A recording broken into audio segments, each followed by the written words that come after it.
Is your camera secretly dying? See, every camera has a lifespan, and if you don't periodically check your shutter count, you might be in for a rude awakening.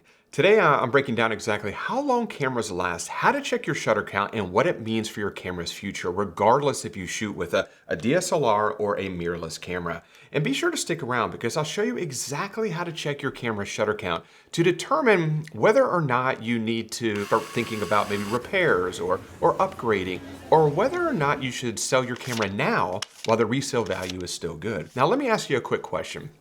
When was the last time you actually thought about your camera's shutter? Probably never, right? I mean, we focus on things like image quality or lens choices, composition, but we don't often think about the inner mechanical parts working behind the scenes. But here's the thing, your shutter doesn't and won't last forever. Every single time you press that button, that shutter button, you are one step closer to the end of your camera's lifespan. Now, I know that sounds a bit dramatic, but it's the truth. Imagine your camera is like a car. When you buy a new car, it starts at 0 miles. The more you drive, the more miles you add, and eventually your car starts to show signs of wear and tear.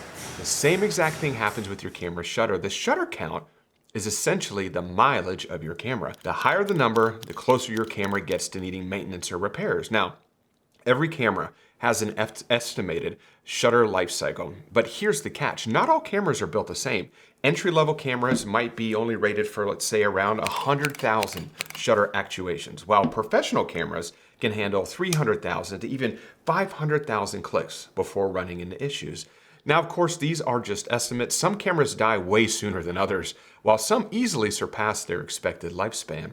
But knowing where your camera stands today can help you prepare for the future, whether that means budgeting for costly repairs or considering an upgrade or wanting to sell your camera while the resale value is still high. So, all right, now, so we're probably wondering, where does your camera stand? If your camera has, let's say, 10,000 clicks, it's basically brand new.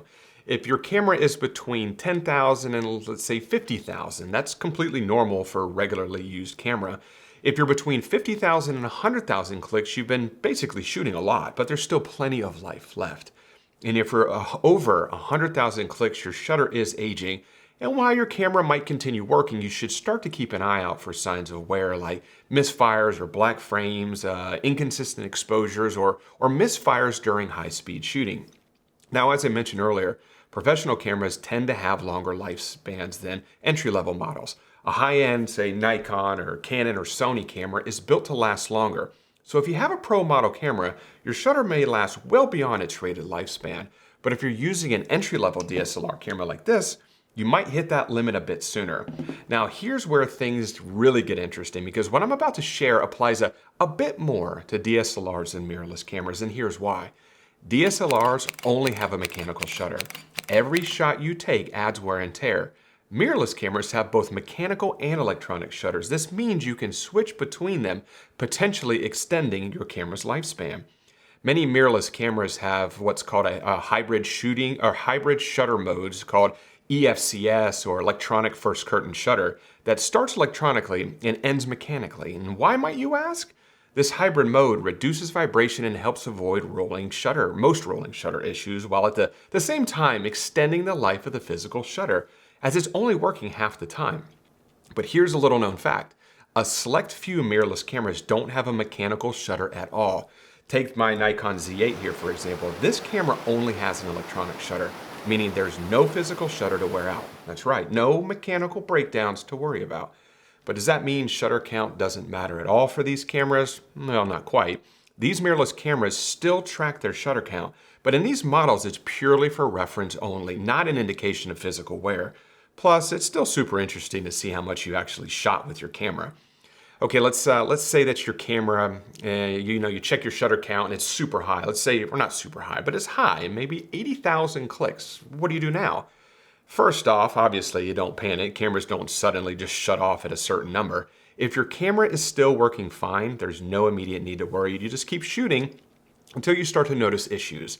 And if you're worried, you can always check with your camera manufacturer to see if they offer shutter replacements. Most of them do. And if you're thinking about selling your camera, A high shutter count will almost always mean a lower resale price. So just something to keep in mind if you're looking to upgrade. Now let's get to the best part. How actually do you check your shutter count?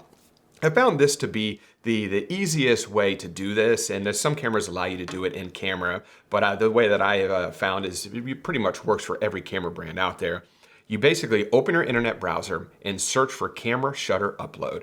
The top result should be camerashuttercount.com, and this website is designed to read the shutter count that's hidden deep in the XF metadata of your raw file.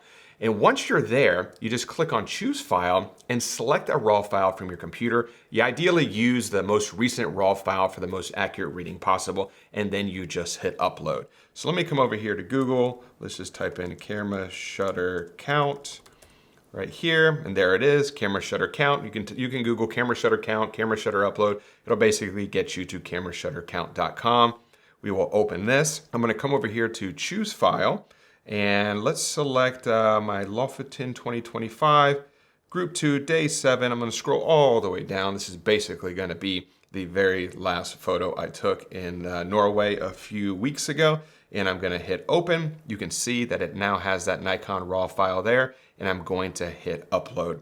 This process here just takes a matter of a few moments, and it's going to give you what that actual reading is. And as you can see, my camera shutter count on my Nikon Z8 is 19,420. You can see it says it's right there, Nikon Z8, which is completely normal wear and tear on a camera that is really less than a year old. I got this, I believe, towards the end of April of last year of 2024. So 19,420.